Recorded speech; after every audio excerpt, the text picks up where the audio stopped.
Ladies and gentlemen, it is a Concacaf Nations League Finals week. Welcome to the 59th most listened to podcast in Costa Rica. This is the World of Concacaf podcast. I'm Eric Schmitz. I'm Jonathan Sleep. And I'm Donald Wine. And yes, we're very popular in Costa Rica. Guys, it is a Concacaf Nations League Finals week. I am elated. I'm excited. We are all going. Everyone's got the enthusiasm for this, right? Without a doubt. I mean, so this will be my first CONCACAF Nations League Finals. Unfortunately, it's being wasted on Dallas. So we can start there. But yeah. Well, I did want to ask Donald real quick just to clarify. Where is this being held?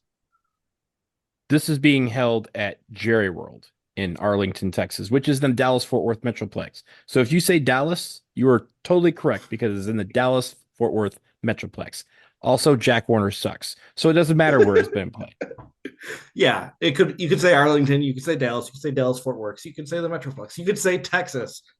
You can say Texas. That is an accurate statement, Eric. By the way, I'm happy too to be in this. I still have not missed a single Nations League game featuring the United States. I don't plan on doing that anytime soon.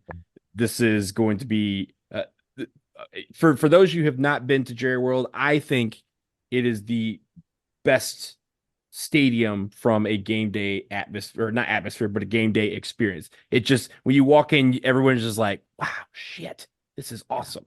And so I hope that those out there who are experiencing Jerry World for the first time get to have that same wonder when they walk in. It is a massive spaceship looking thing. It is enormous. So we're looking forward to it. Yeah. And it's funny, every time as we were trying to peer pressure people into going to, the Dallas-Fort Worth Metroplex for this event, I was encouraging them and saying that everyone look back at the two previous Nations League finals. What part of any of those games did not look like something you wanted to be at? Every single game in a CONCACAF Nations League finals ever has been pure uncut CONCACAF. Just I don't know how I don't know how this is going to top the first two, right? The first final against Mexico, what was it? The Malice at Mile High is what they called it. All the, everything that happened in that game. I mean, everything from the play on the field to in the stands to the celebrations to the, everything. Yeah. Then you had the Mexico game, USA Mexico, in the second one that was just sheer anarchy for long stretches of the game. Jerseys are getting ripped off of players. Jerseys getting ripped, multiple people are red cards. Choked. Yeah. People getting choked and then retaliating, them getting red cards later on. One straight red that was probably a straight red, but the player it was trying to defend himself, and that's what happened. And then now, so how do you get better than this? What's going to happen? Are we just going to have? Is it going to be like a hockey match or a hockey game where everyone just drops gloves at the start of the opening kick? Because it's pretty much where we're at this point. It's just not off the table. Just get out the way. Yeah, it's not off the table. After the first one, you're like, how could the second one in Las Vegas possibly be any better? And to be honest, arguably, it lived up to the hype. So this one, it's got, the bar is very high, and I feel confident about it. I'm very excited for Jonathan to experience this for the first time. We're gonna have the whole crew down there. Yeah. I also feel like the game really has to live up because the location is not. Because let's be honest, Denver's really cool. Vegas, while not my jam, a lot of people enjoying. There's just nothing about Dallas. Dallas has barbecue, first of all. It will have the three of us. And I was just going to say, I think to start off the very first game, I think Greg Berhalter should start the checking unit. I think that's fair. Because if we're going to have to do that, we have to intimidate him from the opening jump. Just put out the checking unit. We probably should have had Cameron Carter-Vickers in that because he's probably the first person I would put on the line because he's very intimidating when he's on the field. But yeah, this is gonna be fun. Jonathan's gonna learn to appreciate Dallas for some of the cool things. They got great tacos. They got great. I mean, I've barbecue. been there before, so like this is not. Yeah. I'm going with You haven't been there with us, I'm and going we with get to go to the well Copa Play-In, and derived. we get to go to the Copa Play-In, and I Yeah, promise you guys, We I do ain't get to go to driving. Pizza Hut Park, yeah. always Yeah, and forever. there's a lot to get to. Let's actually talk. Let's talk about the soccer. We're all excited about this, but we definitely want to talk about the soccer. Talk about the things you need to know before this crazy week in Concacaf ahead. There's a lot going on outside, even not considering the Nations League finals. But before we get to it, I do want to say shout out to our patrons. Thank you for your support on our Patreon. You can subscribe to support the podcast at patreon.com/podcacaf. We really appreciate you supporting the pod, covering our hosting fees, things like that, letting us do all this content. We're going to have some fun stuff on there this week. As we said, all three of us are going to be down there. We're going to be hanging out, plenty of content coming your way. Thank you for your support. We appreciate you and we love you. All right. Speaking of things we love, Concacaf Nations League, the finals, the third edition of Concacaf Nations League concludes this week at AT&T Stadium. The finals, we've got two semifinals. The bracket works out like this. The first match is going to be the United States taking on Jamaica. The second semifinal is going to be Panama taking on Mexico. These teams qualified for the Nations League finals by advancing from the Nations League quarterfinals, which CONCACAF made up for this edition of the tournament. Panama getting the number one seed based on 2 wins over Costa Rica in the quarterfinals and a 6-1 aggregate score. The United States getting the second seed with a 4-2 aggregate win over Trinidad and Tobago.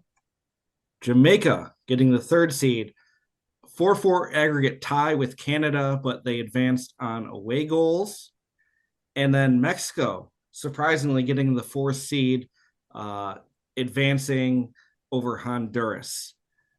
It can't be surprising at this point because they got the 4th seed in the last edition too. So it just seems like they're backing their way into this thing every single time. Well, I mean, I guess it's surprising in the sense that I don't think anyone would have guessed Panama would get the number 1 overall seed. But I think it worked out because obviously CONCACAF traditionally wants the United States and Mexico to not play until the final. Didn't happen last Nations League, and Mexico had to play a third place game.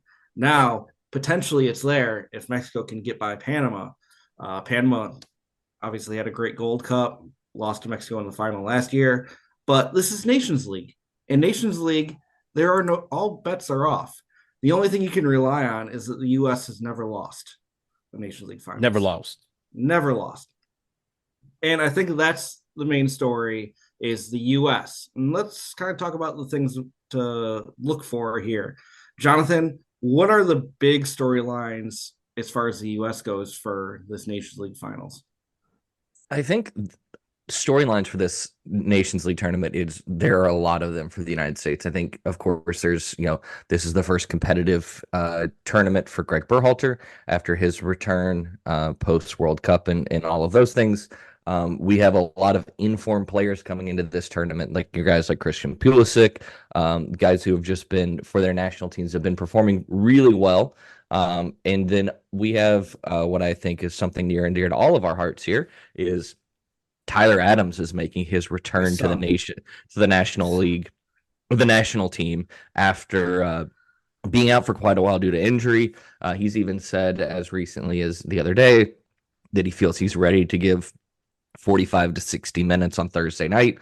So I expect we will see him coming into this. And then, of course, after the lineups got announced, we did have a few changes. Josh Sargent and Luca De La Torre were out due to injury. Shame for both of those, especially Josh Sargent, who's been scoring a lot, but been replaced by Brendan Aronson and Haji Wright, who was fresh off a stoppage time winner in the FA Cup to send them to the semis, to send them to Wembley.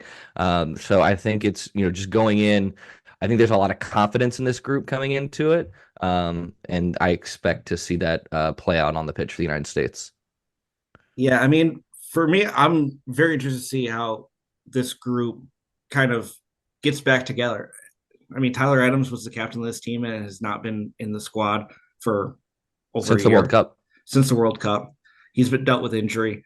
There was discussions while he was out as to when you have him, how do you handle the midfield?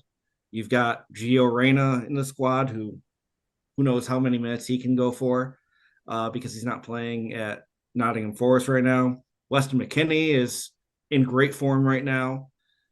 Yunus Musa is not starting regularly, but he's getting a lot of minutes in Milan. Obviously, you're missing De La Torre, but also Johnny Cardoso having a great season in Spain right now. So you've got a squad with all, and not even to mention the guys up top like Ricardo Pepi on fire, Haji Wright on fire, Pulisic having a great season. Like attacking wise, there are a lot of guys who are in form that you don't necessarily always have. So I'm really interested to see how Greg Berhalter is going to handle the squad. Donald, I don't know if you have thoughts as to how you manage all of these guys with their ebbs and flows.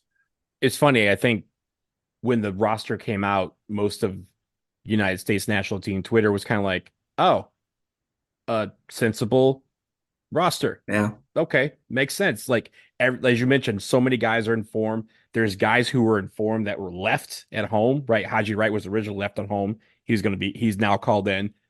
Uh, uh, Brandon Vasquez is just tearing it up for Monterrey since he's joined there. He's staying at home. Cade Cowell is scoring goals for Chivas. He's staying at home. So there's a lot of guys that are, that he could have called in, but chose not to for various reasons, mainly because he only has 23 spots and there's going to be a lot of competition. I think this is this is the time where people are starting to understand that this roster, this player pool can be super good if they keep each other accountable, if they keep being competitive with their clubs. The one thing that we need is for a lot of these guys to get more playing time with their various club situations. But the guys who are getting on the field are showing nasty. I mean, Ricardo Pepi just scored a game winner for PSV the other day, assisted by Malik Tillman. So these guys are doing well. And I think what's exciting is to see all of that translate to the national team, hopefully on the field this week. Yeah. The other interesting thing to note is that the U.S. will be without Sergiño Dest for the semifinal against Jamaica. Because if you can recall, brother punted the ball out of the stadium in Trinidad in November, cost them that game. He blew kisses to the ref as well, then almost fought his teammates. There was a lot that happened in the course of like a minute. The dumbest thing I've ever seen live in person, by far, running away. Absolutely. But it also shows, that he's back on the squad, despite the fact that he has to sit out the first game. That shows that is all water under the bridge. That whatever happened, they dealt with it and they said, hey, this something won't happen again. All his teammates are good with him. He's good with Greg. So it's not a thing where he was left off because of that. He's back in the squad and should for the second game, whichever it is, he'll be available to play. Yeah. We did talk about this a little bit before we started recording, but I also do think that there is some pressure on Greg Berhalter to not blow this tournament. Like if they lose on Thursday, I think there could be some issues because, there's this context that Berhalter might not be good enough to get them to where they need to be in 2026. And if you can't win in CONCACAF, are you going to be able to do that? So if the U.S. doesn't win this again, as they should, they are the Nations League champions, 2-time defending, back-to-back, never lost. But if they don't come away with a trophy and they go into Copa America, maybe the bar is a little bit higher for him to not be, maybe the heat's on. Maybe not turned up, but the heat is on for him because this summer is, that's when you're going to get your test to see, what you got going into 2026. I disagree that this is anything that is considered to be a litmus test for Greg Berhalter. This is Concacaf Nations League. This is the most prestigious tournament in global sporting competition. That is correct, and I didn't stutter when I said what I said. I ain't changing because you mentioned the obvious. But the issue is I don't think this is a litmus test for him in the sense that he's going to feel any pressure to win, right? He wants to win. I've spoken with him. He wants this trophy bad. This would be for him. He wants this trophy because it's, again, as you mentioned, we've never lost it. He wants to hold on to it, but he recognizes that holding on to a trophy is way more difficult than going out and winning it. So he has to make sure that this team is ready to defend the soil, defend the trophy, defend the honor of the Nations League. But in the grand scheme of things, like if he loses this, ain't nobody gonna fire him. It's not going to increase the pressure that he has for Copa America. That's already present. Everyone thinks that they should. At the same time, you have people saying that he should win Copa America to keep his job, and then saying that they're not going to do it. Right. So that's pressure in itself. He doesn't need to add the mystique of Nations League to that pressure. That's separate things. But I will say that from Greg's perspective, he does want to win this. He is fired up for this. And I think that translates, if anything translates from Greg Berhalter to the team, it's that kind of fire and competitive spirit. These guys aren't coming out here thinking that this is some run-in-the-mill tournament. They come out here wanting medals, wanting trophies, wanting the confetti, and wanting to run around and act a fool with the trophy in their hand and drinking champagne and stuff out of it. And not throwing, and maybe the process catch some guacamole in the process. But this is something that they're going to be ready for. The pressure is not something that they're dealing with here, because I don't think it's something that Greg has to worry about. I mean, I'm not saying this is what's going to push him out the window. I'm not even saying this is what's going to open the window. I'm saying this would unlock the window. You know, this would be like the first kind of nudge, like, oh, maybe we need to really see how he does this summer, because I don't know, like that element is out there. I'm just saying. Also, if you fire a coach, this is in every sport. The mantra is true. If you fire a coach, you better have somebody better than them ready to go. And if you especially if you fire someone mid-season, mid-cycle, mid-whatever, you don't just fire someone and go, oh, now we're going to do a whole national search, which we saw how long that took, right? It took 6.5 months for them to land back on Greg. And so if you're going to do that, that's blowing, again, another year where you have a guy, and then all of a sudden the season starts. So you're pulling some guy, if you're pulling some guy from Europe, they're not going to want to leave until the end of the club season. Then you have a situation like you had over on the women's side, where you have a interim coach until that coach is ready to go. We don't have time for that. So I think this is the thing. If they want to make a change, they're going to make a change, but they're going to have this because they have somebody ready to go in the wings waiting for them to just immediately walk in and take over, or to leave whatever job they're at to take over. I don't think that's the case, because I don't think they're searching for that. I think they think Greg's their guy. And so everyone just got to have that. You know, we have this talk on social media all the time is, oh, we could just fire and get this coach in. Ain't nobody coming, because no coach is going to come in mid-cycle when they know that because the wind blows wrong and Twitter thinks that they're terrible, that U.S. soccer is going to get rid of them. Yeah. Jonathan, you got anything to add there? No, I agree with Donald. You're wrong, Eric. Let's move on. Fine, whatever. We'll stop talking about the U.S. Let's talk about Jamaica. So I think it's really interesting because Jamaica, we've talked about them recently as being on the up and up. You know, they've been assembling more talent. They've been assembling better kits. You know, they look good. There's a lot of reason to be hyped around Jamaica. Their coach sees this as an opportunity to, you know, win a championship. They got the U.S. They got an opportunity to knock them off in major competition on Thursday, but they're not necessarily going to have their best squad. So right now, Jamaica is missing 2 key players for Thursday, just out with cards from the last round. Damari Gray is out. Shamar Nicholson's going to be out. They're also missing Leon Bailey, who was left out of the squad for what was termed as a disciplinary issue. And they're also missing Ethan Pennick and Amari Bell, who are hurt. They don't have their best squad, but this is an opportunity for them. Do you think this is real? Knowing that Jamaica is missing guys and they're not going to have their A squad against what really looks like a USA squad, are we going to learn anything from Jamaica on Thursday, or is this kind of we should see how this goes? So one thing, on the Leon Bailey thing, I have different, like I know that they said he's out for a disciplinary reason.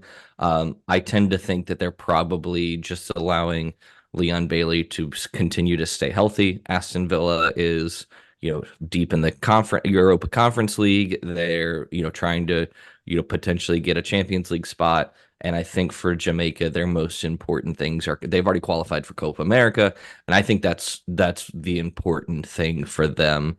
But I think regardless, they're gonna show up to play the U.S. hard. But I just don't necessarily think that like their biggest focus. I know the coaches said it's like to win a trophy, but I feel like they want to set themselves up to really thrive in Copa America versus Nations League, because I think the other aspect to this as well is Jamaica's done a really good job of getting these dual national players to commit and performing well in Copa America. I think does a lot for them continuing to attract those guys. And so because a lot of their dual nationals are starting to age out. And so, I mean, Mikel Antonio's just too busy doing podcasts these days. Relatable. But yeah, but no, I think that their biggest focus isn't necessarily winning Nations League. Yeah. For me, I think Jamaica, you're right. They may feel like a little bit discombobulated as a whole, and that's true because their federation is going through some issues right now, especially on the women's side. Spats with their women's national team, and it's kind of carried over to some parts of the men's team. If you recall, there were some guys who were like, "We're not coming in for these games because we need the federation to tighten up a little bit." So there's that, and because of that, I think Jamaica is not quite fully a cohesive unit at this point. Having said that, Jamaica always plays hard against the United States. They always have a couple of guys who can score some bangers. Again, we've seen Mikel Antonio score bangers for them. We've Damari Gray. They have some guys who could do it. The one thing that they're going to need to figure out is how to get past the defense, because if the United States is tight on defense, then there's not a lot of holes for Jamaica to crack through. But if Jamaica kind of stretch them out a little bit and make it where they're on their back heels kind of running and having guys having to track back, that is where maybe they can catch them flat-footed. But it's going to be an interesting game because for a lot of reasons, Jamaica does match up quite well against the United States. They may just not have the horses to run with the United States. Yeah, oddly enough, these teams played each other in the same venue in the 2019 Gold Cup quarterfinals. That was a 1-0 result. Matthew Hoppe. Yeah. Men's national team legend. All right. So that's one semifinal. The other semifinal, the second part of the Thursday doubleheader, Mexico, Panama. Donald, obviously, Panama coming in as number one seed. Mexico, chip on their shoulder, never won a Nations League. What sticks out to you for this matchup? On Mexico's side, I think it's the fact that they've kind of coasted into these last couple of Nations League finals. If you recall, last year they cruised in and they were fourth. This time they come in, they're fourth. And this, of course, the format was a little bit different this time around, where they only had to beat one team. But it felt like they could have done more, and maybe they're trying to save it all for this. And their coach, if you remember, took over after the Nations League last year because their coach got fired for getting smoked by the United States, and amongst other things. But I think this is an opportunity for him. He's won a Gold Cup. Now he wants to kind of lay stake to the claim that Mexico is back on top of CONCACAF. That's his motivation, and he's hoping that it trickles down to these players. On Panama's side, I think it's an interesting time for them because, as you mentioned, they're the top seed. They did very well in qualifying, and at the same time, they're kind of dealing with loss, right? That we'll talk a little bit about it maybe in one more round, but they're coming out with jerseys to kind of commemorate one of their fallen heroes, Luis Tejada. And that is probably something that they're going to be playing for. That's maybe the chip, so to speak, that's on their shoulder to try and do it for him because he was such a huge part of their program. It's going to be a battle in the sense that if Mexico shows up, they should win. But we've seen Mexico not show up in these things before. And we've seen them coast, even in the very first one, if you remember, didn't it go to extra time or maybe even penalties before they were able to advance to the final. They really not have a knack for not taking this tournament seriously. And Panama can take you home and send you home because they will always take it seriously. So I'm intrigued by this matchup because I think that both teams have the tools to beat each other. It's just a matter of which one's going to show up. And if Mexico shows up, I think they have more talent. But Panama plays as a team always, home, road, neutral site, and they'll be on the road here because they're playing in Dallas. So I think this is going to be a fun one, but it's going to be ugly on the field. I think the play is going to be ugly. There's going to be a lot of fouls, a lot of spats. This is going to be the fireworks for this round. I can't wait to see Anibal Godoy get into it with a couple of the Mexican midfield. Like my man, for watching him lately as like how he's played Messi as of late. Just talking so much trash and just getting under their skin. Like, I mean, I wouldn't be surprised if someone tries to choke Anibal Godoy. That's my bold prediction of the round, and I can't wait to see it in person. Yeah. Your fun fact of the day is Mexico has never scored a goal in the Concacaf Nations League semifinals. You referenced that they had that extra time. They drew Costa Rica 0-0 and advanced on penalties in 2021. And then they got Tres Acero'd by the U.S. in Vegas. So Mexico yet to score a goal in this key round, which coincidentally enough, they're missing Raul Jimenez, who's out injured. So one of their top strikers is not playing. Panama, the only major injury that I noticed, Michael Murillo, who plays for Marseille. He's out injured. But yeah, for Panama, obviously Godoy is the veteran presence, the enforcer. But Coco Carrasquilla plays for Houston Dynamo, had that huge Gold Cup last year.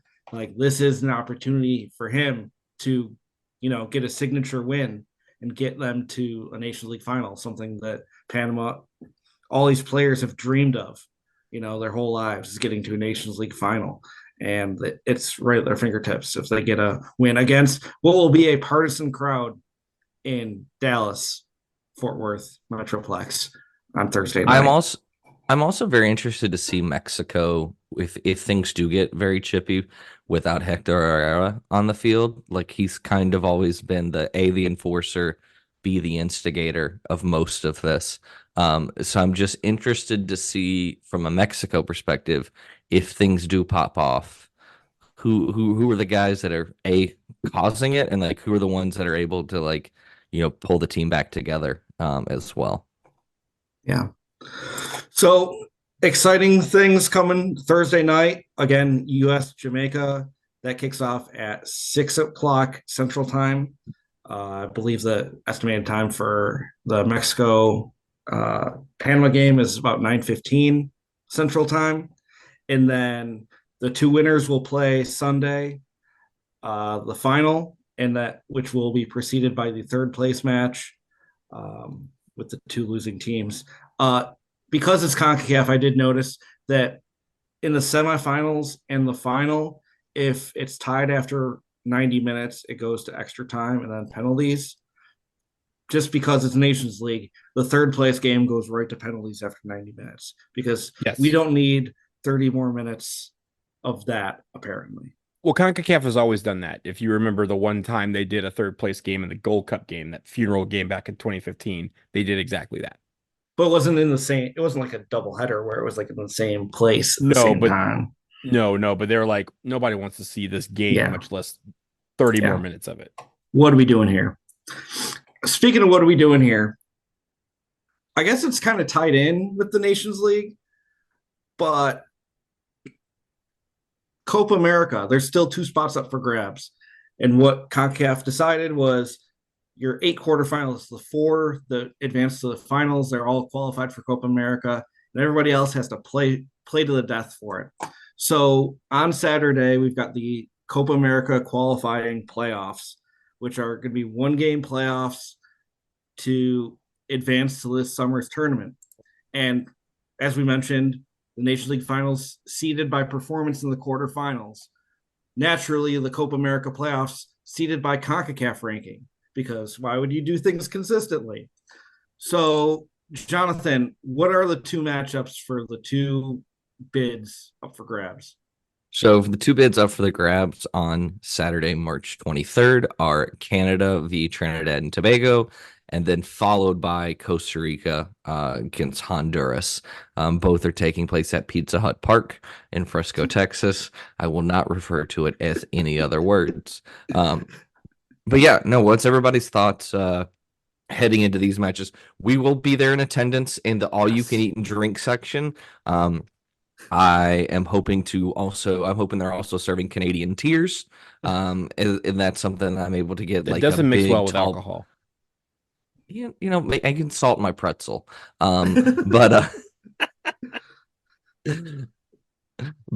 yeah, no, what's everybody's thoughts heading into these two games? I mean, first, I'm just excited for some CONCACAF nonsense because you know these games aren't going to be normal. It seems like it's going to be a hype crowd. Like the games are basically sold out. It looks like they did release some seats this week, but like resale get in, it's like $200 to get in for these games. Um, I think all the pressure right now is on Canada. Like you're hosting the World Cup, you're in 2026. Like you don't get into Copa America, all you got to do is beat Trinidad in a neutral site game. I don't know, man. It's kind of rough. They've got most of their A squad. They've got some young players. They kind of let some of the older generation, some of the old guard didn't get called in for this. But I think, yeah, the pressure's all on Canada to get it done here. Don, what do you think? Canada obviously has the most pressure. If they don't win this game, then unfortunately, their federation is going to have to add to their list of problems by figuring this one out. I mean, they have a buttload of problems, and they do not need to add this one to the list of what are they going to do all summer. Because if you remember, they had a bye to the quarterfinals, and they could barely schedule matches last fall. They were having trouble doing that because the federation just wasn't giving them the money and the resources to go out and play. And now, if they lose, what are they going to do? They're not going to be able to schedule anything of any substance in June. So they're going to have to really, pull together and do this. I think Costa Rica also has a little bit of pressure. They're a team that views themselves as one of the top teams in the region outside of Mexico and the United States. They have to show that by beating Honduras, who is obviously no slouch. We've been there, and that rivalry is very, very big. But if Costa Rica doesn't win that, I think there starts to be a little bit more pressure in their federation to say, hey, what's going on here? And how do we get out of this? Because Copa America would be a big opportunity for them. And they need to take advantage of it by winning this game. Yeah, I mean, I'm really excited to see how Trinidad plays it. Are they going to bunker and try to get like a shock result, or are they actually going to try to come out and play? Like Angus Eve has gotten a lot of good results lately. Like they weren't expecting him to stick around with that squad, and they don't necessarily have a lot of top end talent. Canada has top end talent. Like Jonathan David, he's going to be there. Alfonso Davies, he's going to be there. Ishmael Kone, like he's having a great year with Watford. Like Canada has guys. Trinidad doesn't right now, but that's why they play the game. Their best roster addition is not bringing Milan Borjan. That's why you know that they're serious. Yeah. You can sit at home wearing sweatpants, watching this on TV. But I am also really excited that Costa Rica Honduras game. That's going to be chippy. It's going to be testy. I mean, it between the crowd. I don't. Donald, were you at that Gold Cup match in Cincinnati this past summer? No, I was at the women's send off the same day. Okay, you mean the one that went to penalties? Yes, it was U.S., Canada, and Jamaica, and somebody else. But like, it was a very mixed partisan crowd. Like, there were solid groups of fans of each team. So like, you would definitely get like the, neutrals from game to game. We're kind of like picking a side, I really think the atmosphere is going to be great at the former Pizza Hut Park. I like to refer to it as the site of the U.S. Soccer Hall of Fame. Um, but yeah, I think it's really exciting to have something like this where there's going to be so much on the line. And yeah, it's nice. I mean, we've done these Nations League finals before, like having the 2 days in between in the city to chill out. It's been cool. But like, I'm almost just as excited for Saturday as I am for Thursday and Sunday. We The got to add downside those is we have, footballogy. We got to add those yeah. footballogy check-ins. Oh yeah, we're getting our check-ins, but the only downside is we have to truck our ass from Arlington all the way up to Frisco for it. But such is life. Ford a couple rivers, avoid dysentery. Yes. Well, it's Texas. Everything is super far apart for some reason. All right. So we went over the Nations League finals, which includes this Copa America playoff. It's not Concacaf's got so much going on. Donald, I don't know if can you remind us, does World Cup qualifying start this window? Well, at least for CONCACAF, it does. CONCACAF is getting back into the game with World Cup qualifying, and there's two. It's the first round, so there's four teams. The bottom four teams in CONCACAF are the ones that are starting this whole bad boy out. You have Anguilla taking on Turks and Caicos, and then you have the Battle of the Virgin Islands, the U.S. Virgin Islands versus the British Virgin Islands. Those two matchups are going to be two-legged affairs. So on March 22nd, Anguilla will face Turks and Caicos at home, while the U.S. Virgin Islands will also host the British Virgin Islands. And then on the 26th, they flip flop. So Turks and Caicos will be at home against Anguilla. BVI will be at home against the U.S. Virgin Islands. So I'm looking forward to watching these. Again, these are going to be on Paramount Plus. So if this is the point in your cycle where you're like, yo, I got to renew, go ahead and do that.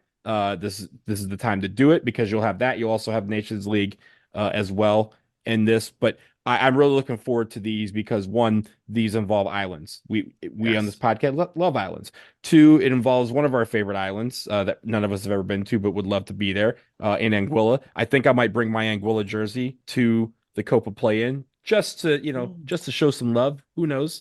But I think also we'll have I know we're gonna have a friend that's gonna go to one of these games. I know our buddy Ray is gonna travel to I think to both of them actually, to both matchups, which will be pretty fun. So this is gonna be the start of a long process for everyone outside of the United States, Mexico, and Canada.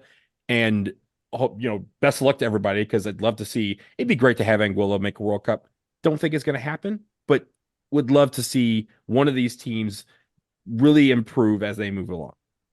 I would like to see Anguilla score a goal because